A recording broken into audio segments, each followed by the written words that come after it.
자, 오늘은 인간이 받을 수 있는 최고의 복, 인간이 이 땅 가운데 살아가면서 받을 수 있는 최고의 복이 무엇인지 오늘 시편 32편을 중심으로 말씀을 드리도록 하겠습니다. 자, 시편 32편을 우리 같이 큰 소리로 한번 읽어보겠습니다. 앞에 모니터를 보시고 그렇게 읽으시면 되겠습니다.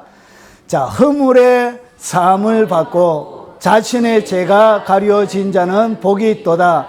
마음에 간사함이 없고 여호와께 정죄를 당하지 아니하는 자는 복이 있도다.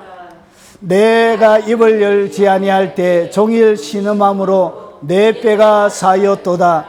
주의 손이 주야로 나를 누리시오니 내 진액이 빠져서 여름 가뭄에 마른같이 되었나이다. 셀라. 내가 이르기를 내 허물을 여호와께 자복하리라 하고 주께 내 죄를 아뢰고 내 죄악을 숨기지 아니하였더니 곧 주께서 내 죄악을 사하였나이다. 셀라. 이로 말미암아 모든 경건한 자는 주를 만날 기회를 얻어서 주께 기도할지라. 진실로 홍수가 범람할지라도 그에게 미치지 못하리이다. 주는 나의 은신처시오니 환난에서 나를 보호하시고 구원의 노래로 나를 두르시니이다. 셀라.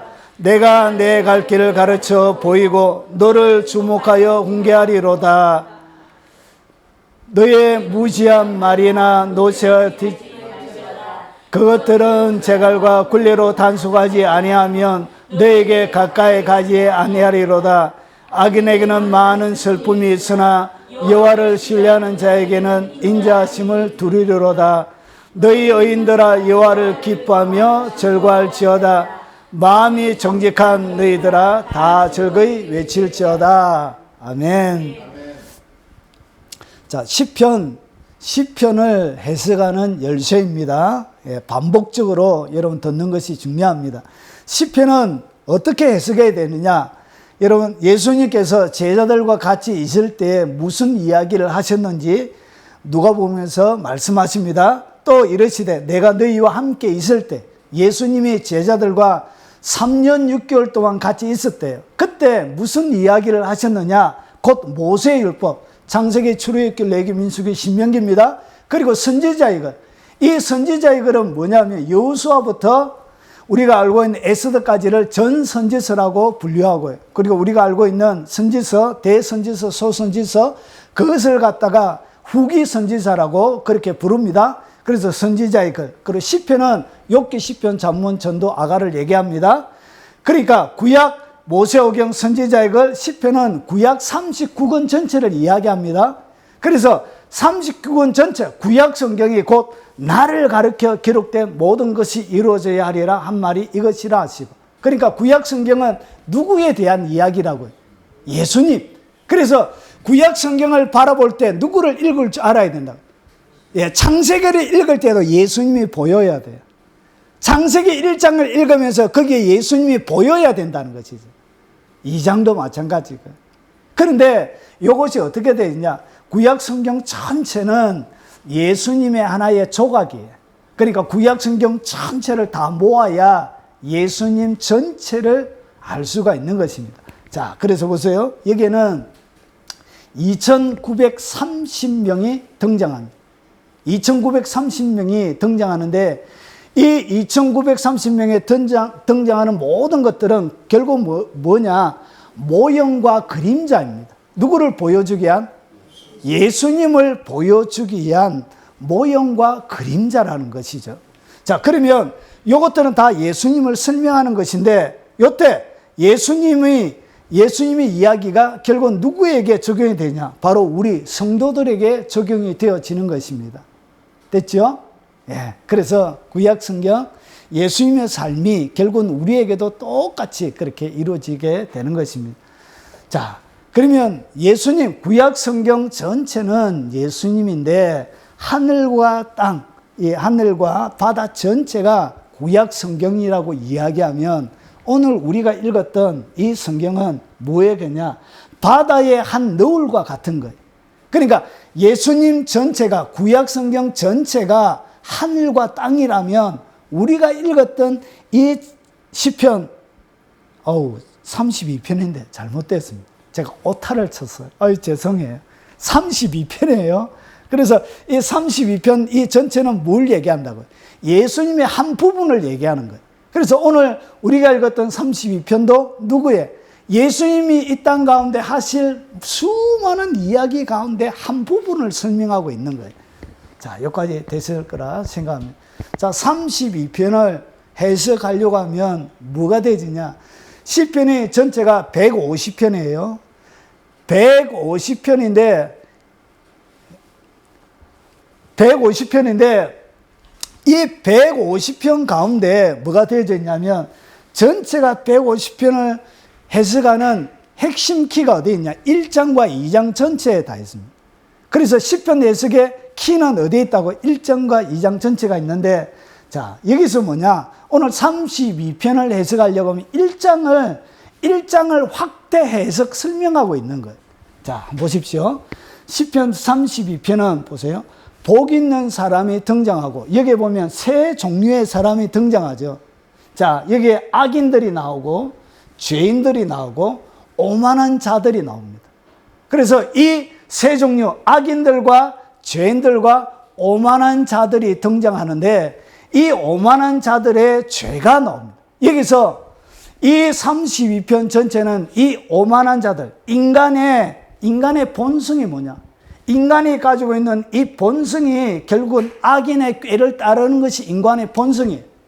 그러니까 이것은 나와는 상관없는 이야기가 아니에요. 오늘 시편 32편에서 보여주는 악인들, 죄인들, 오만한 자가 누구냐? 바로 여러분들이 이 자예요.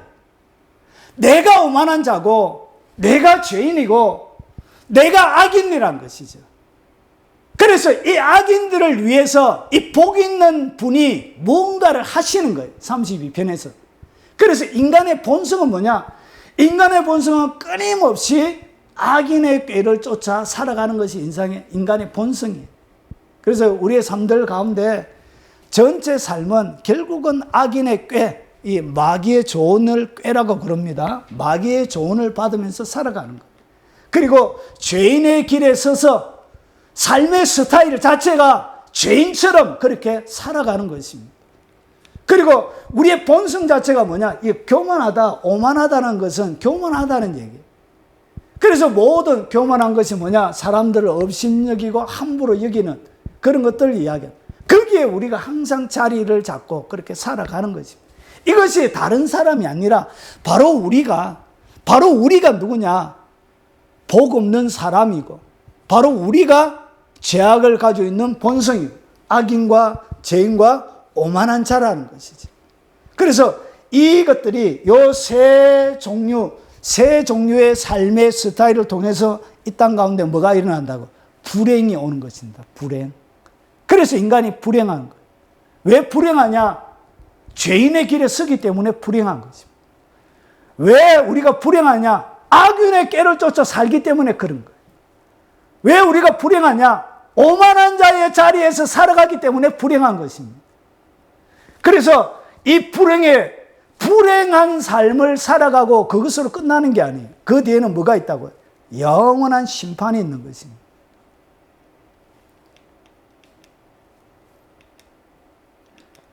자, 그래서 이렇게 영원한 심판을 가지고 있는 이 사람들을 위해서 복 있는 사람이 이 땅 가운데 오신 거예요.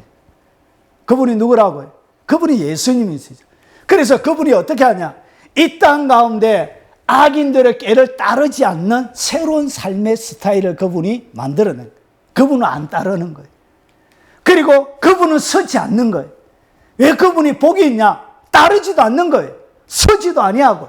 그리고 거기에 앉지도 않는 것이죠. 그래서 그분이 어떻게 하냐? 그분이 이 땅 가운데 오셔서 살아갈 그 삶의 모습이 오늘 이 세 가지의 동사로 우리에게 설명해 주고 있는 것입니다. 복 있는 그분이 복 없는 그들에게 오셔서 그렇게 복 없는 삶을 살아가는 그들 가운데서 어떻게 하냐? 그분 예수님을 따름을 통하여서 어떻게 하냐? 새로운 삶의 스타일로 우리에게 보여줄 것을 설명하는데 보세요. 그래서 이 복 있는 사람이 이 땅 가운데 오셔서 어떻게 하냐? 우리에게 뭐 하지 않죠? 죄인의 길, 악인의 그리고 오만한 자의 자리에 앉지 않고 따르지 않고 서지 아니함을 통하여 우리에게 잃어버린 행복을 우리에게 다시금 주시는 거예요. 그러고 나서 이 행복이 뭐냐? 최고의 복인데 이 최고의 복을 오늘 32편이 뭐하고 있냐? 설명해 주고 있는 것입니다. 최고의 복에 대한 무엇이라고 해요? 내용입니다. 내용. 그 복 있는 분이 이 땅 가운데 오셔서 그 복 있는 분만이 우리에게 줄 수 있는 유일한 것. 이것은 그분만이 주신 거예요. 누구만이 주신다고요? 최고의 복은 예수님만. 복 있는 그분만이 줄 수 있는 거예요. 그래서 그것이 뭔지 오늘 32편이 설명을 하고 있는 것입니다. 자, 복 있는 사람이 주는 인간 최고의 복이 뭐냐? 요거는 임종시에 가장 중요한 것입니다. 사람이 이 땅을 떠날 때 여러분 이 땅에 필요한 누림과 받는 복이 있는 반면에 여러분 이 땅을 마지막 떠날 그 임종시에 가장 필요한 복이 하나 있습니다. 이 복을 받지 못한 사람은 이 땅 가운데 부귀와 영화와 명예와 권세와 이 세상의 모든 것을 다 누려도 그 인생은 실패하는 인생이 되어져요. 그래서 임종시까지 따라가는 인간이 받을 수 있는 최고의 복은 뭐냐? 그 복은 이 복입니다. 자, 허물의 사함을 받고 자신의 죄가 가려진 자는 뭐가 있다고요? 복이 있대. 이 복은 누가 주시는 것이라고요? 복 있는 사람, 그분만이 주실 수 있는 유일한 복이에요. 그래서 인간이 이 땅 가운데 받는 최고의 복은 뭐냐? 허물의 사함을 받고 자신의 죄가 가려지는 복, 그것이 최고의 복이에요. 이 복을 받아야 되는 거예요. 마음에 간사가 없고 여호와께 정죄를 당하지 않는 자는 뭐가 있다고요? 복인. 이게 최고의 복이에요. 여호와께 정죄당하지 않는 복. 그래서 보세요. 허물의 사함을 받는 복. 여러분 이 허물이라는 것은 뭐냐면 죄는 아니에요. 여러분 살아가다 보면 인간이 인간으로서 지켜야 될 도리를 지키지 못할 때 죄는 아닌데 감옥에 가둘 수는 없는데 뭔가 모르게 칭찬을 듣지 못할 일들이 있죠. 그런 것을 갖다가 뭐라 그러냐? 허물이라 그래요. 이 허물도 인간으로서 인간의 도리를 못할 때 이런 마음이 부담스럽고 힘이 들어요. 그래서 이 허물, 그래서 이 허물에 뭐함을 받는 것, 사함을 받는 복. 예. 그리고 인간에게 주시는 최고의 복, 죄가 가려지는 복, 죄가 덮여지는 것. 이 죄용사함을 받. 그래서 마음의 간사함을 가질 필요가 없는 법. 왜 사람이 마음의 간사함을 가지죠? 죄를 감추려고 그래요. 왜 거짓말하죠? 뭔가 불편한 게 있는 거예요. 솔직하게 드러내놓고 솔직하게 말하기에는 뭔가 쪽팔리고 좀 천속한 말로 쪽팔리고 부끄러운 거예요. 그래서 뭐가 필요하다고? 그것을 듣기 위해서 간사함이 필요한 거예요. 그래서 여기에는 마음의 간사함을 가질 필요가 전혀 없는 복. 그래서 진짜 죄용삼을 받은 사람은 뭐가 있다고요? 진정한 자유가 그때 있는 거예요. 꾸밀 필요도 없는 거예요. 가릴 필요가 없는 것이죠. 그리고 여호와께 정죄를 당하지 않는 복. 하나님 앞에 너는 죄인이라고 이렇게 정죄를 당하지 않는 복. 그것이 이 땅 가운데 인간이 부귀와 명예와 권세와 이 세상의 모든 것을 다 누리는 복보다 그것이 바로 최고의 복인 거예요. 마지막 죽을 때 임종의 순간에 가장 필요한 것 한 가지 뭐냐? 이 땅 가운데 누리는 것은 살아갈 때만 필요한 거예요. 돈이 죽을 때 필요합니까? 건강이 죽을 때 필요합니까? 아니 그런 거 필요 없어요. 이 땅 가운데 마지막 죽을 때 딱 필요한 건 뭐냐? 그게 바로 죄용서입니다. 죄용서. 죄용삼을 받는 것. 이것이 뭐라고요? 인간이 받는 최고의 복이죠. 이것을 누가 준다고요? 복 있는 그분이 주는 거예요. 복 있는 그분이 이 땅 가운데 오셔서 주는 거예요. 왜 그러냐? 여러분 이 땅에 한 번 죽는 것은 사람에게 딱 정해진 거예요. 그러고 나서 그 후에는 뭐가 있다고요? 심판이 있습니다. 그냥 살다가 끝나면 되는 게 아니에요. 거의 이게 문제가 단순한 문제가 아닌 거예요. 살다가 내가 행한 모든 것에 대한 하나님의 심판이 있습니다. 여러분 천국 올라가면 두 가지의 책이 있습니다. 하나는 생명책이 있습니다. 생명책. 생명이 기록되어 있는 생명책. 하나는 행위록이 있습니다. 행위록. 여러분이 이 땅 가운데 행하는 것, 생각하는 것까지 다 기록이 다 되어집니다. 그러니까 기도는 하나님이 얼마나 잘 들으시겠습니까? 모든 기도가 다 올라가는 거예요, 사실. 왜냐? 여러분이 생각하는 것까지 적는 천사들이 있습니다. 싹 다 적어요. 겉으로는 이렇게 얘기해도 마음에 다르게 품고 있는 것, 그 마음에 다르게 품고 있는 그걸 적는 거예요. 겉으로 드러난 그걸 적는 게 아니고 여러분의 마음의 진실, 본질을 적는 거예요. 상세하게 다 적어요. 오늘 이 자리에 앉아 있는 것도 지금 다 적었어요. 무시무시한 것. 그래서 생각할 때도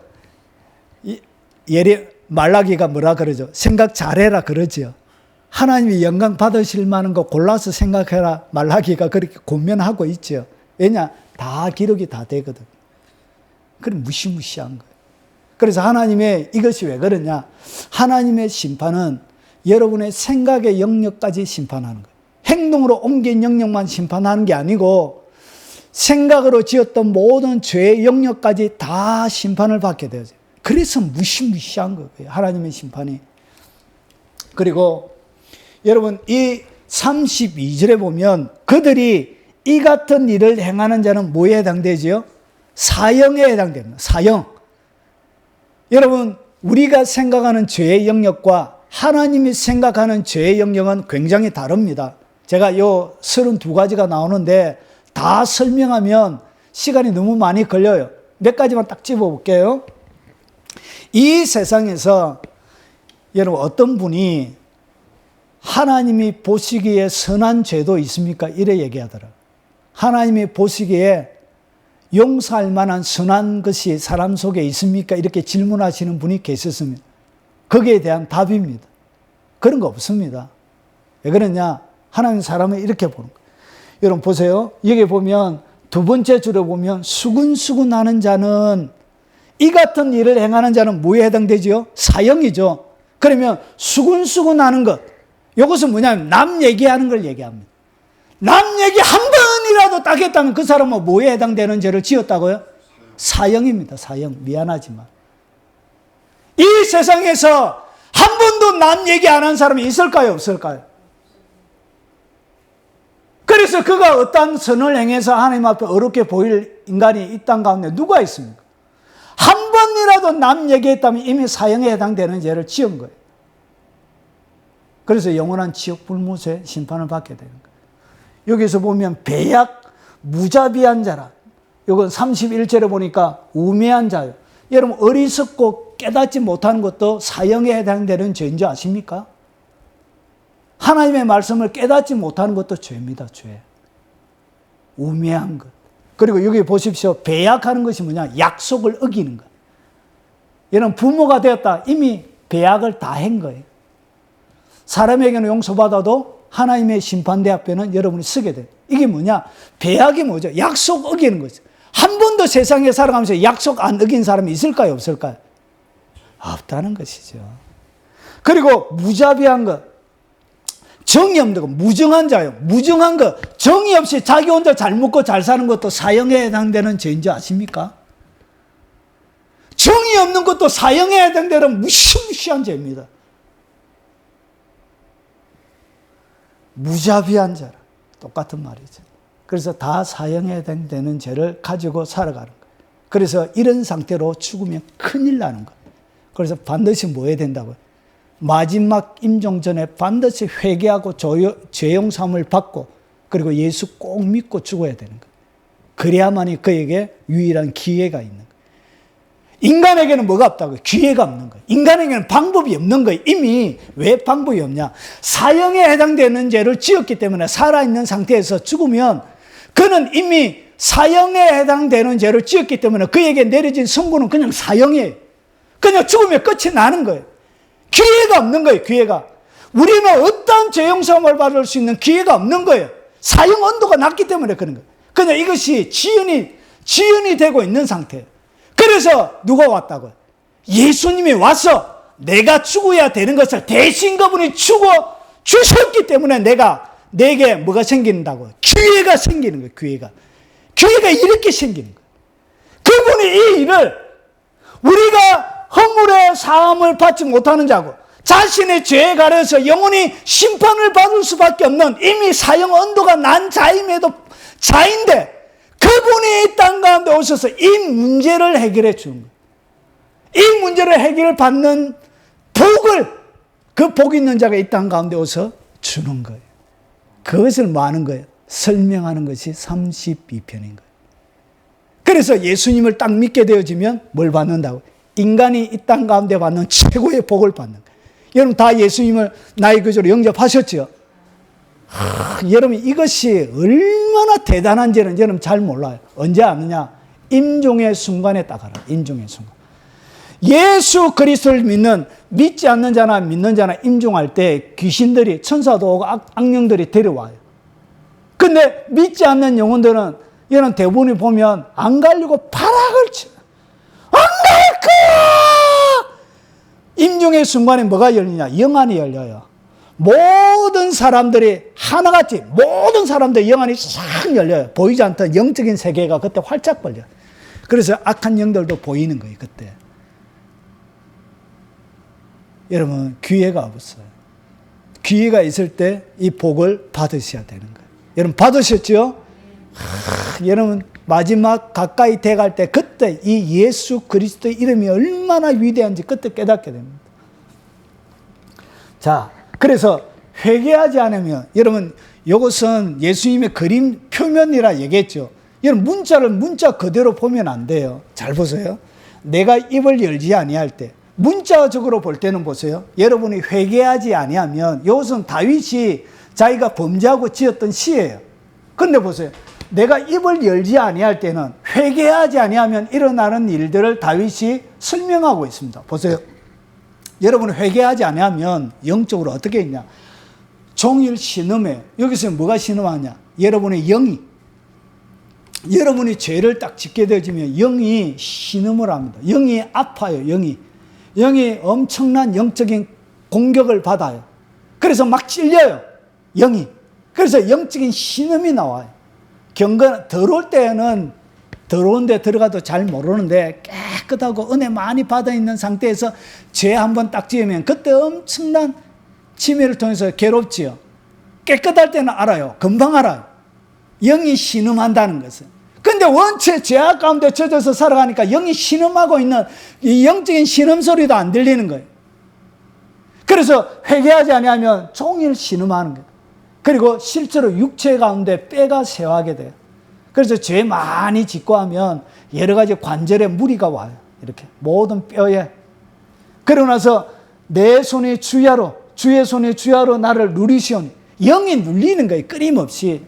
그러고 나서 뭐가 빠진다고요? 진액이 빠져서 여름 가뭄에 마른같이 진액이 빠져요.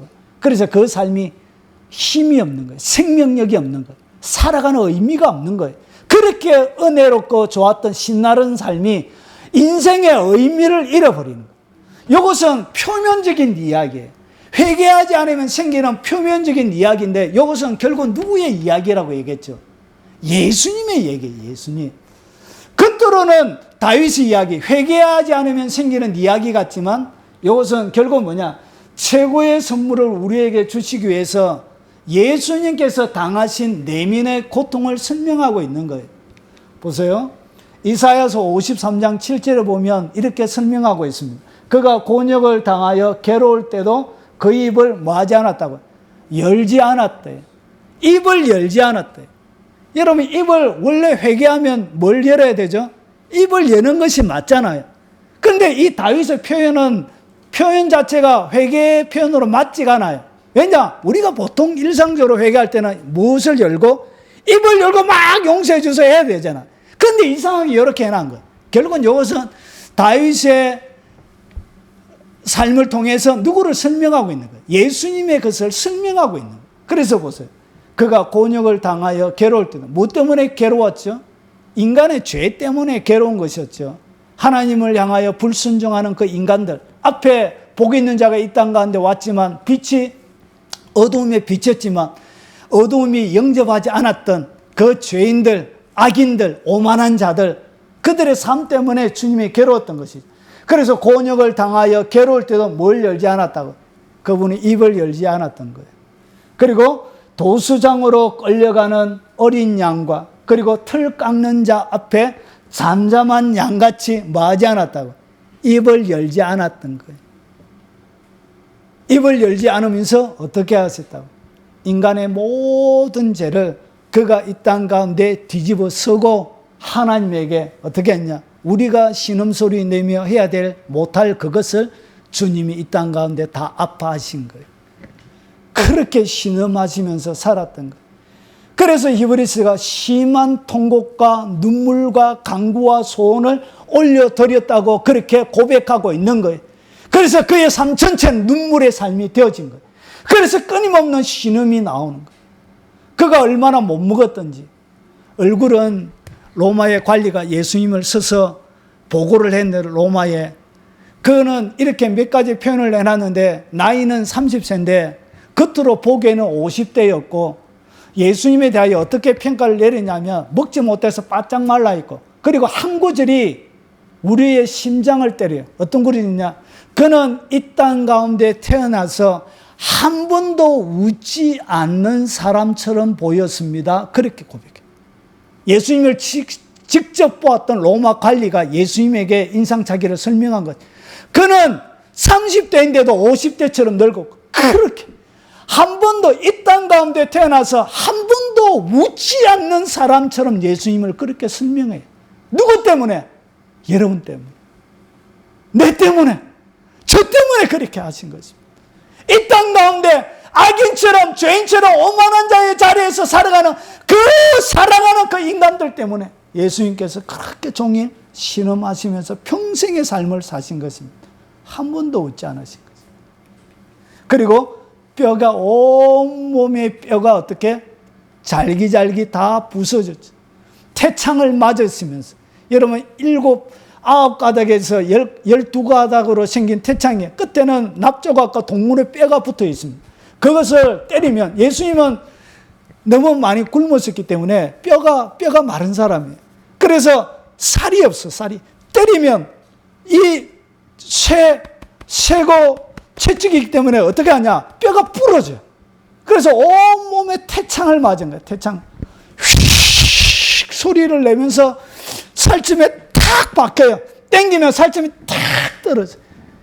그러니까 그것을 맞고 나면 온몸이 너덜너덜해져요. 피부가 갈기갈기 찢어져요. 그래서 머리에 가시관을 쓰시고 손뼈 위에다가 못을 박으시고 발에다가 박으시고 옆구리에 창자국이 찔려서 그의 뼈에 성한 것이 없을 정도로 그래서 우리가 온몸의 뼈를 통하여 하나님 앞에 죄를 지었던 거예요. 그래서 예수님이 똑같은 이에는 이, 눈에는 눈, 생명에는 생명으로, 뼈에는 뼈로 인간의 머리부터 발끝까지 지을 수 있는 모든 죄와 똑같은 방식과 원리대로 예수님에게 하나님은 그 죄의 저주를 퍼부었던 거예요. 그래서 온몸 뼈가 쇠버린 거예요. 부서진 거예요. 갈기갈기. 그리고 주의 눈이 주야로 누릅니다. 그 인간의 죄 때문에 말할 수 없는 영혼의 눌림을 이 땅 가운데 경험한 거예요. 죄 없는 그분이. 그리고 진액이 빠져서 여름 가뭄에 마른같이 되었나요? 그래서 마지막 남아있는 여러분 심장이 과학적으로 심장이 너무 과도하게 스트레스를 받으면 심장이 녹아버린대. 녹아서 물처럼 그렇게 되어진대. 물과 피처럼 녹아내린대. 그래서 예수님의 옆구리 창자국을 찔렸는데 뭐처럼? 물이 쏟아지더란 것이 물과 피가. 그래서 그가 가지고 있는 모든 진액을 다 빼내서 어떻게? 여름 가뭄과 같은 우리를 회복시키려고 주님께서 진액을 뽑아내신 것입니다. 이 장면을 뭐하고 있더라고요? 다윗의 삶을 통하여 우리에게 설명해 주고 있는 것입니다. 자, 그러면 회개의 구체적인 예수님이 이 땅 가운데 사시면서 무엇에 대하여 철저하게 회개하셨는지, 그래서 우리를 용서하신 무엇을 용서해 놓으셨는지에 대한 구체적인 내용입니다. 내가 이르기를 내 허물을 여호와께 자백하리라. 그래서 이것은 다윗 자신이 아니라 예수님이 어떻게 죄 자체가 되어져서 우리의 허물을 가지고 주님께 고백한 것입니다. 그래서 내 허물을 자백하고 주께 내 죄를 아뢰고 내 죄악을 숨기지 아니하였다. 우리의 모든 허물을 그분이 다 우리의 죄악을 지고 그가 십자가에서 다 용서하신 것입니다. 이 허물. 그리고 여러분의 세시한 죄. 그리고 이 죄악은 죄를 짓는 동기를 말할 수 있는 것입니다. 이 모든 겉으로 드러나는 모든 죄악의 동기들까지 지을 수 있는 모든 죄까지 어떻게 하셨냐? 그분이 이 땅 가운데 오셔서 살아가면서 다 우리를 위해서 용서해 주신 것입니다. 이것이 죄 용서의 내용인 것입니다. 여러분 허물 다 끝났습니다. 그래서 양심은 네가 언제 뭐 했지? 1928년 6월 28일 날 했던 건 내가 다 알아. 1999년 6월 7일 날 12시 40분에 한 건 내가 그거 다 알아. 여러분의 양심은 여러분이 기억하고 있어도 하나님은 그 허물들까지 양심의 죄책까지도 다 해결을 해 놓으신 것입니다. 믿습니까? 그것을 내가 이 죄 용서가 일어난 것입니다. 자, 예수님께서 우리에게 죄 용서만 해주신 거 아니에요. 이 죄 용서와 더불어 뭘 주신다? 덤으로 주신 선물이 더 있습니다. 자, 그것이 뭐냐? 자, 내가 이르기를 내 허물을 여호와께 자복하리라고 주께서 내 죄를 아뢰고 내 죄악을 숨기지 아니하셨더니 주께서 뭐 하셨다고? 우리의 모든 죄악을 용서하셨지요. 자, 죄 용서만 있는 것이 아니고 그 다음에 보세요. 6절을 보세요. 이로 말미암아 모든 경건한 자는 주를 만날 기회를 얻어서 주께 기도할지라.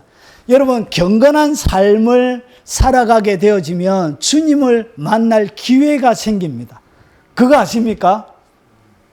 경건한 삶은 날마다 주님을 만날 기회가 여러분의 삶들 가운데 주어져요. 이게 그렇게 중요한 것입니다. 그래서 경건은 현세뿐만 아니라 내세에도 뭐가 있다고요? 약속이 있는 거예요. 약속. 그래서 경건한 삶, 주님의 말씀대로 용서해 주신 것을 감사해서 그 경건한 삶을 살아가며 주님을 언제든지 만날 수 있는 기회를 얻게 되죠. 그것을 통해서 뭐가 여러분의 삶들 가운데 열리느냐? 기도의 문을 갖게 돼요. 그러니까 예수님을 딱 믿게 되어지면 죄 용서뿐만 아니라 언제든지 기도할 수 있는 뭘 가지게 되어진다고? 문을 가지게 됩니다. 근데 이 문을 여는 이 문고리가 어디 있냐? 여러분에게 있습니다. 천국에서 문고리가 있는 것이 아니라 여러분이 언제든지 열 수 있도록 문을 열 수 있는 문고리는 여러분에게 주어져 있습니다. 여러분 자주 여십시오. 무엇을 통해서? 그 경건한 삶을 통해서 여는 거예요. 이 경건한 삶을 통해서 하나님이 여러분 가운데 방문하시는 일이 일어납니다. 제 유튜브 댓글 중에 주님과 12제자가 자기의 삶들 가운데 방문했는데 3번을 딱 방문했대요. 3번. 그래서 제가 누가 오해할 수 있으니까 지우세요. 그렇게 했는데 주님의 방문이 여러분 삶들 가운데 일어날 수 있습니다. 경건하게. 그리고 폭발적인 기도의 문을 얻게 되어지는 거예요. 이것을 죄 용서의 덤으로 여러분에게 주신 것입니다. 그러면 여러분이 있습니까? 없습니까? 있는 거예요. 있는 거. 그걸 여러분이 이미 주어졌습니다. 믿습니까? 믿음은 뭐라고요? 방패라 그랬지요. 믿음을 딱 가지게 되면 그것은 여러분의 것입니다. 그것을 딱 가지고 요구하면서 살아가시면 되는 것입니다. 그리고 홍수가 범람할지라도 그에게 뭐하지 못한다고요? 미치지 못해. 여러분 마지막 날에 짐승의 표 막 밖에서 겁나는데 어떻게 하면 좋아요? 그런 걱정을 하시는 분들이 계십니다. 여러분 걱정 안 해도 됩니다. 왜 그러냐? 홍수가 범람할지라도 죄 용서를 받은 하나님의 사람들을 어떻게 한다고요? 미치지 못하도록 철저하게 지킵니다. 하나님이 돕는 천사를 여러분 가운데 보내놓았습니다. 믿습니까? 여러분 눈에 보이지 않지만 여러분에게 여러분을 지키는 천사들이 파송이 되어져 있습니다. 그리고 어려운 가운데 홍수가 범람할지라도 미치지 못하도록 철저하게 여러분 보호합니다. 왜 그러냐? 하나님의 자녀라서 그래요. 이것을 내가 지식적으로 딱 알고 누리는 것이 굉장히 중요한 것입니다. 그리고 은신처를 주십니다. 어디에서? 환난이 다가올 때 여러분의 삶들을 어떻게 하냐? 하나님의 은신처에 숨겨서 여러분을 철저하게 보호합니다. 여러분이 알지 못하지만 하나님이 이렇게 지켜 여러분의 삶들을 보호해 가고 있는 거예요. 그래서 이런 것을 잘 알지 못하니까 마귀에게 속아서 어떻게 하냐? 하나님은 나를 버리고 나를 사랑하지 않고 나에게 관심도 없고 나에게 어떤 연민의 정도 느끼지 못한다. 다른 사람은 사랑해도 나는 사랑하지 않는다. 이렇게 마귀가 하는 거짓말에 속아 있는 거예요. 하나님이 이렇게 지키는 것입니다. 이 말씀을 믿어야 하는 것입니다. 예. 그리고 구원의 노래로 여러분을 부르십니다. 그래서 여러분 가운데 하나님의 아름다운 찬양이 울려 퍼지도록 하나님을 막 노래하도록 하나님의 찬양이 여러분의 삶을 채우는 것입니다. 가득 채우는 것. 여러분 제가 가장 어려운 교회 사역할 때가 있었습니다. 그러니까 제 영혼이 위에 담임 목사님과 제가 관계가 가장 안 좋은 교회에서 하나님이 특별히 가장 안 좋은 곳에서 은혜를 많이 베풀어 주시더라고요. 그런데 청년들과 같이 성경 공부를 하고 있었습니다. 성경 공부. 그런데 주님이 저에게 노래 하나를 딱 주셨어요. 그때 막 방언으로 막 기도하는데 갑자기 저에게 노래 하나를 딱 주셨어요. 그 노래가 뭐냐? 보좌 앞으로 보좌 앞으로 보좌 앞으로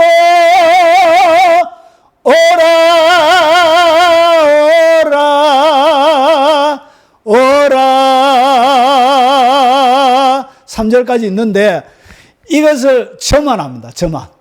아무도 몰라 이 찬양을. 처음 들으셨죠? 그래서 기타를 딱 치면서 찬양하는데 갑자기 여청년 리더 2명하고 딱 찬양을 딱 하는데 갑자기 어떤 일이 벌어지냐. 제가 노래하는데 누가 코러스를 였는 거예요. 눈에 안 보이는데 코러스를 였는 거예요. 코러스를. 이 노래는 처음만 딱 하는데 그 청년이 태어나서 제가 하는 찬양을 처음 딱 들은 거예요. 3명이 눈 감고 막 찬양을 딱 하고 그러니까 그들은 기도시키고 저는 기타 치면서 찬양을 하고 있는데 제가 이렇게 찬양하는데 누가 코러스를 연 거예요. 청년 둘이가 소름이 끼쳐가지고 처음 듣는 노래인데 저 혼자 노래하고 있는데 누가 코러스를 연 거예요. 천사가 천사. 여러분 이해하시겠습니까? 하나님의 천사들이 같이 저도 소름이 끼쳐가지고 그때 소름이 쫙 끼쳐가지고 제가 싸이월드 옛날에 그거 많이 있었거든요. 그래가지고 제가 이 기록을 쫙 해놨습니다. 이렇게. 오라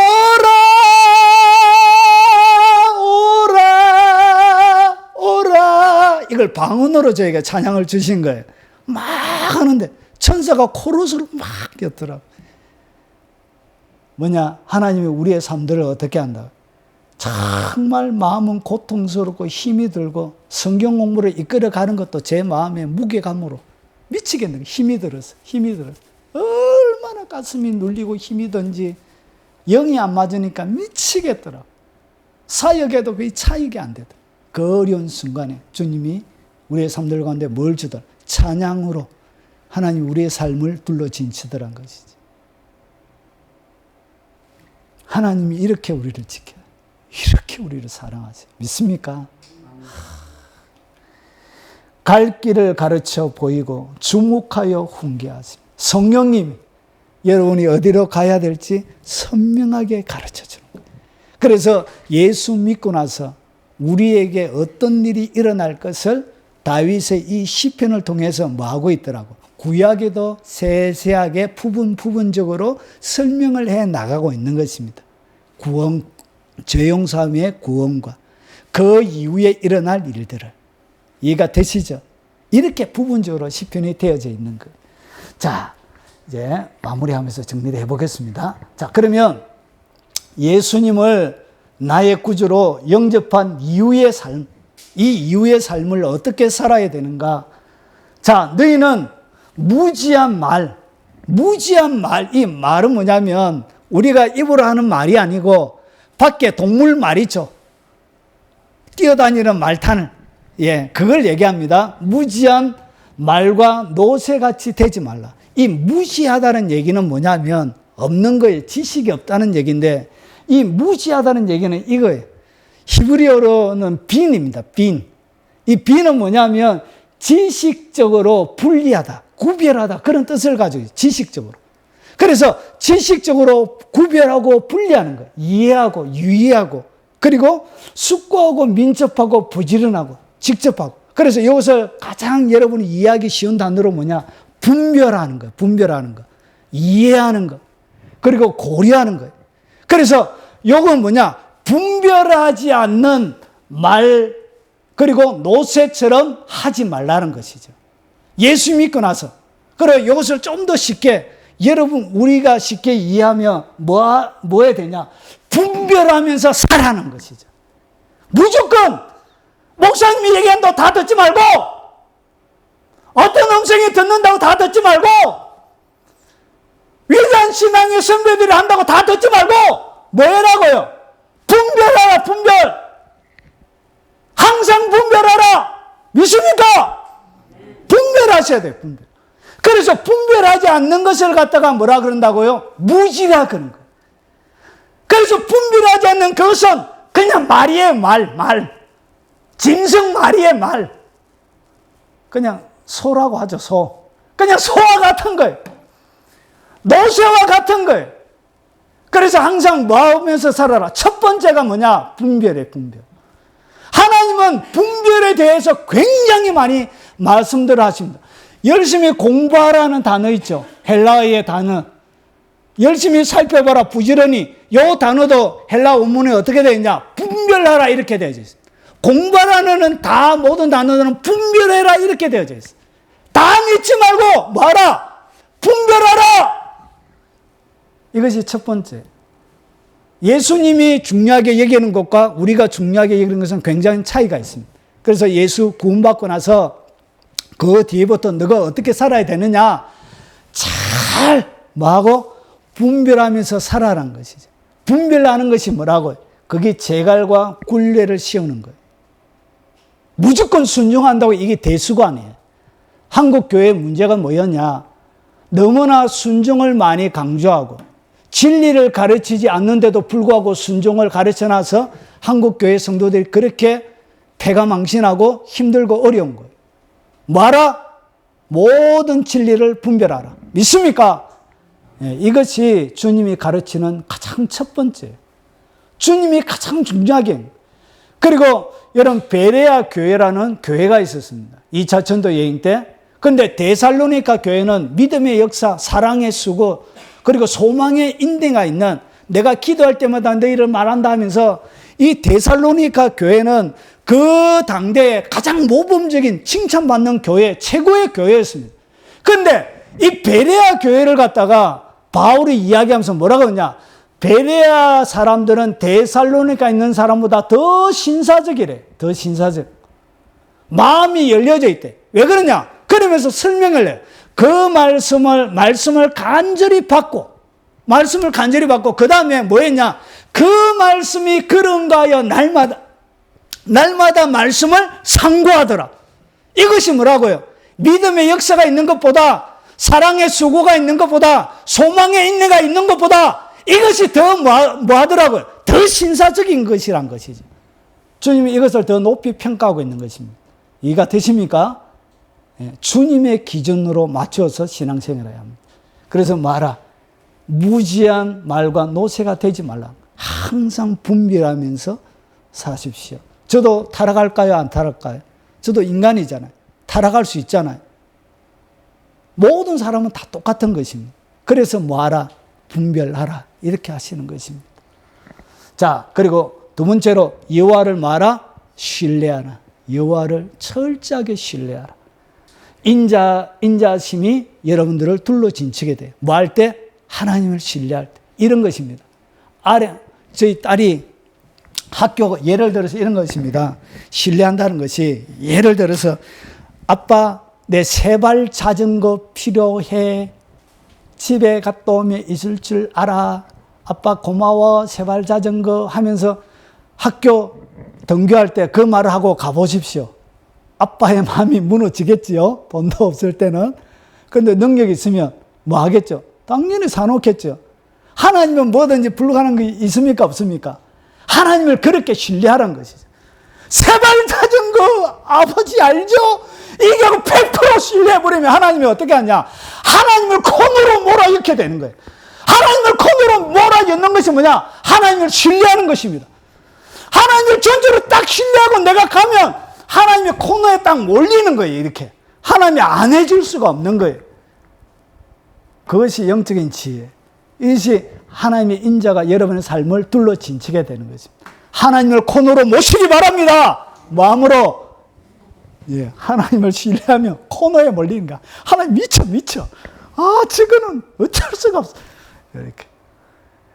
하나님을 코너로 모는 최고의 전략은 금식입니다. 금식. 하나님 미쳐요. 여러분 밥 안 먹으면, 자녀들 밥 안 먹으면 미치죠? 그거 똑같아요. 금식이 최고로 하나님을 코너로 모는 거예요. 하나님이 감당이 안 돼. 금식하는 사람. 하나님을 말아 신뢰하고, 그 다음에 여호와를 말아 기뻐하며 즐거워하십시오. 여러분 세상에 돈 있다고, 여러분 명예와 권세를 가졌다고, 그것은 잠시예요. 그게 기쁨이야. 하나님을 기뻐하면 하나님은 변하지 않기 때문에 여러분의 기쁨은 사라지지 않습니다. 믿습니까? 이 기쁨이 흔들리지가 않아요. 하나님을 기뻐하고 좋아하는. 없어도 좋고 불편해도 좋고. 저는 개척교회 하는 게 얼마나 행복한지 몰라요. 제 가족만 있어 아무도 없을 때도 설교하는 게 얼마나 행복한지 몰라요. 좋아 죽겠는 거예요. 막 행복해 죽겠는 거예요. 너무너무 좋은 거예요. 하나님을 기뻐하면 다 되는 것입니다. 여러분 그래서 여호와를 말아 기뻐하라. 그러면서 여호와를 말아 찬양하십시오. 여러분 찬양하면 기적이 일어납니다. 뭐든지 찬양 위에 하나님의 보좌. 보라, 이스라엘 찬송 중에 거하시는 주여, 주는 거룩 하시니 찬송 중에 주님이 거하세요. 그러면 찬송하는 그 자리가 하나님의 보좌가 되는 거예요. 기적이 일어납니다. 여러분 힘들고 어려울 때, 여러분 제3들 가운데도 고등학교 3학년 때 아버지 사우디 가서 일하고 계시고 어머니 교통사고 나가지고 이 무릎에 살점이 주먹 2개만큼 떨어져 나간 거예요. 뼈가 하얗게 보여요. 그래서 병원에 누워있고 고3이고 부모님 없죠. 애들 밥에 먹여가지고 학교 가야 되죠. 이 참 학생회장이고 또 학교 교회도 봐야 되죠. 학교도 봐야 돼. 제 그때 감당이 안 되는 거예요. 감당이. 그때 제 속에 찬양이 나오는 거예요. 찬양하라 내 영혼아, 찬양하라 내 영혼아, 내 속에 있는 것들아 다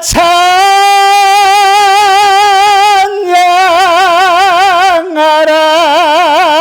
막 하나님 찬양하는데 상황은 안 변화됐는데 그 상황이 어렵지가 않는 거예요. 무섭지가 않는 거예요. 막 재미가 나는 거예요. 또 이해가 되시죠?